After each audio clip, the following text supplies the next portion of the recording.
Is that memo or letter that the Neuberger firm sent to the governor. He's representing the committee to save Christmas, taking the fight to Governor Carney personally, on a personal level. He's being sued personally.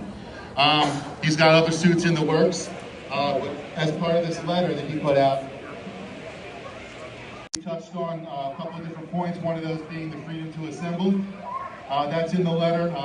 It's on WDEL's website. We've got it posted up on Reopen Delaware. We'll bump that up to the top. I think the Delaware Patriots Fund on Facebook, you can also find it there. But there's a point in the middle of this letter that affects what we're doing here today. And I'm just going to read it word for word. I know sometimes that's kind of boring. He said, and I spoke to Mr. Neuberger the other day. He gave me the authorization to speak for him. He's not able to join us due to a medical issue he's recovering from. But he gave me the go-ahead to go ahead and read from his letter for you guys today. So basically what I'm saying is what he would say if he was here. He says, your orders, based on illegal restriction of lawful protesting, he's speaking to Governor Carney. Your orders also bar citizens from exercising their First Amendment rights to assemble, speak, protest, and petition the government for redress of grievances. Grievances such as your criminalization of religious worship throughout the state. Any citizen bold enough to do so now or in the fall does so at the whim and mercy of you and local law enforcement officers. This chills protected First Amendment rights. Yet in the cases that are legion in that petition, assembly and speech on matters of public concern is quintessential public forums such as the park outside Legislative Hall in Dover or the streets and sidewalks outside the Parabellum State Office Building in Wilmington, where your offices are located, cannot be so restricted consistent with the First Amendment. It has long been the law that public places historically associated with the free exercise of expressive activities like we are right here today, such as streets, sidewalks, and parks, are considered without more to be public forums. And he cites a case, Grace 461 U.S. at 177. I believe that's a Supreme Court decision. He goes on to say, in such places, the government's ability to permissively restrict expressive conduct is very limited.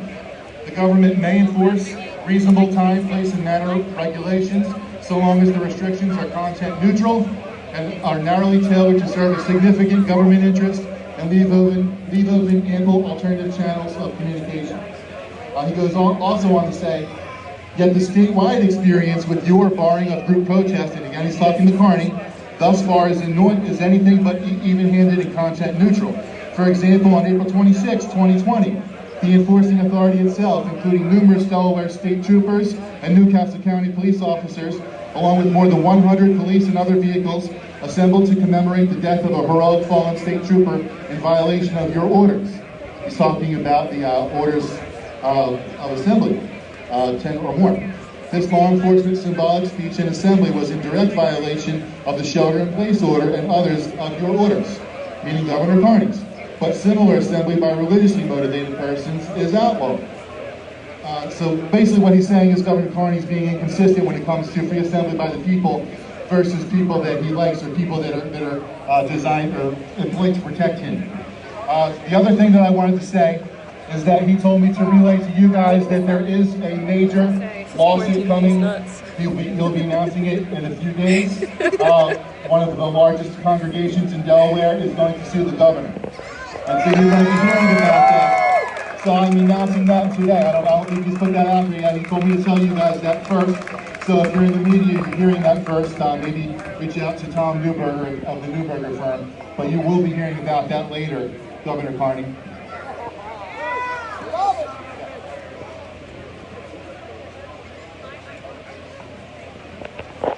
The other thing I wanted to address, and I do thank everybody for coming out.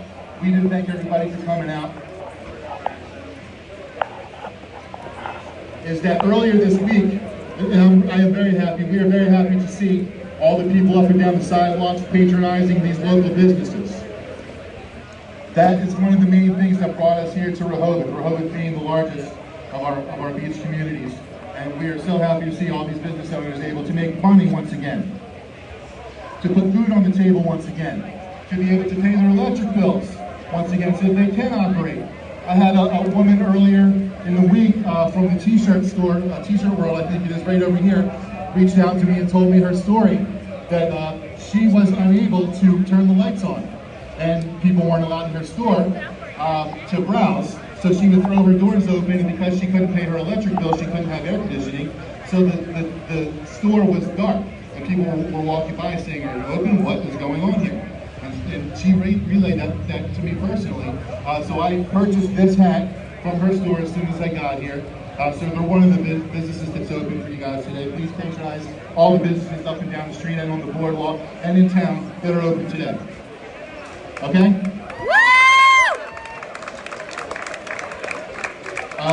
We put out a statement to the Rehoboth City Council before they made their decision to open the beaches here. I think in anticipation of this rally. So, you're right. Hold on. I'm getting to that. So our statement, I'm going to read it to you guys. If you go back, I believe it's up on their Facebook or their YouTube page. You can watch the live stream that they put out on Tuesday.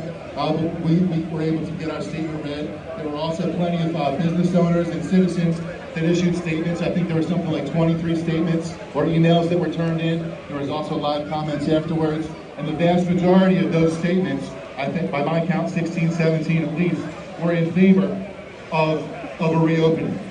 One of those was a doctor. One of those 9 restaurants from the community reached out, got together on one letter to raise their voice.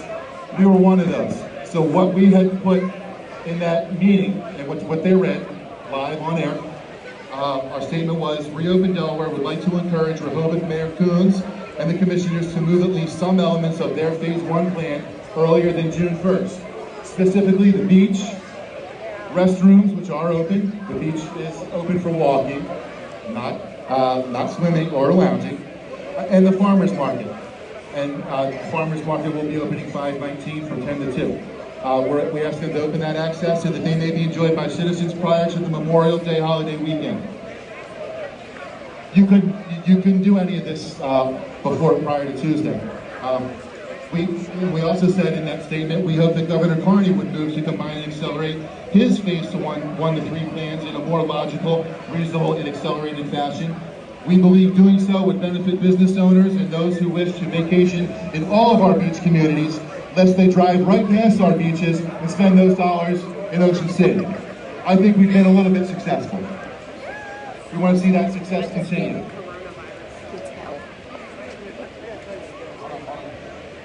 Yesterday, 5/15/2020, Deputy Town Council Member Patrick Shepley said during their council meeting that the out-of-state quarantine is not working and appealed to Governor Carney to end it. The owner of Ocean Glass Inn has 6 reservations for Memorial Day weekend. She's on Rehoboth Avenue. She left this comment on our Facebook page, Reopen Delaware. She has 6 reservations for Memorial Day weekend from out-of-staters, I assume, and she can't open. Her story is just one of the thousands here in Delaware. The other reason she can't open is she's a short-term rental business. So our next action item is going to be 1, Governor Carney end the out-of-state quarantine and lift the short-term rental ban. Amen? So what I need all of you to do, all of you, if you're watching online, if you're watching through the media, if you're watching out here, call Governor Carney's office at 302-744-4101 or 302-577-3210. You can Google it, the number, or hit him up on social media, via Facebook or Twitter. He is at John Carney BE, and tell him, end the out-of-state quarantine ban now, and lift the short-term rental ban now. Okay? These paths will cascade. We're seeing a cascade because Governor Carney is a follower. He's not a leader. We need a leader in the state of Delaware. But Reopen Delaware and the Reopen movement as a whole, applying pressure to politicians, to elected officials, is making progress. We're happy with any progress that we see, but it's not enough, and we're not going to rest until all of Delaware is reopened. We are not going to settle for a new normal. And even if Governor Carney were to reopen all of Delaware tomorrow, we're not going to end there. He needs to be held accountable. He needs to be held accountable politically. He needs to be kicked out of office. He needs to be voted out of office. We need a good, viable candidate to challenge him. Several candidates have announced and talked to you today. We hope that there are more, and we want to hold Governor Carney accountable not only politically, but also legally, as I just spoke to you about. So again, as I close, as I leave you for our next speaker, please go out, patronize these businesses that are here. Spend your stimulus dollars if you've received